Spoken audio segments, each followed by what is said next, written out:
ნებისმიერი სახელმწიფოს პოლიტიკური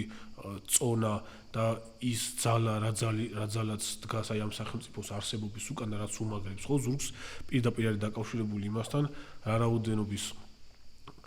შაშხანიანი მებრძოლი ყავს მზადყოფნაში რა რაოდენობის საარტილერიო ლულა აქვს შეიარაღებაში და რა რაოდენობის ტანკები ანუ პირდაპირ არის სამხედრო ძალებთან ეს ყველაფერი მიბმული და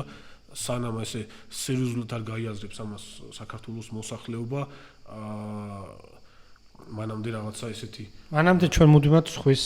ქმედებებზე დამოკიდებულები ვიქნებით ხან ნატო ხან ის ევროკავშირი რა თქმა უნდა ორივე საჭიროა მაგრამ პანაცეა არაფერი არ არის რა საკუთარი მოსახლეობა და საკუთარი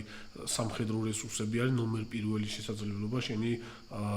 ამით უფრო მიმზიდველი ხდები მე შენ ნატოსთვისაც აგერ მაგის მაგალითი არის ბოლო გაფართოება ხო შვედეთის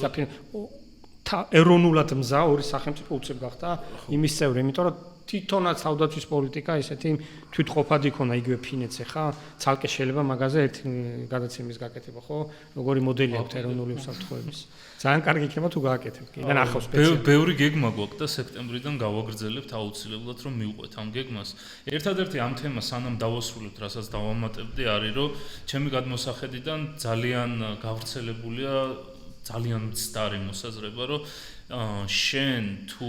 მოწინააღმდეგისთვის სუსტი გამოჩდები და ისეთი გამოჩდები რომ შენზე რესურსის დახარჯვა არ ღირს ამით შენ თავიდან რამენაირად აირიდებ ომს და ერთადერთი რაც უნდა იცოდეს მაყურებელმა ვინც არ არის ამ თემაში ჩახედილი სუსტები არასდროს არ წყვეტენ როდის დაიწყება ომი ამას წყვეტენ ძლიერები და შესაბამისად თუ ძლიერი არ იქენი თავის არიდება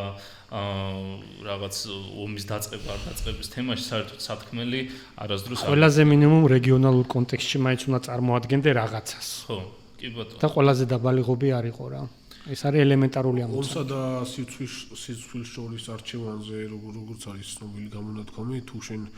აირჩევ სიცვილს მიიღებ ომსას და სიცვილს ხო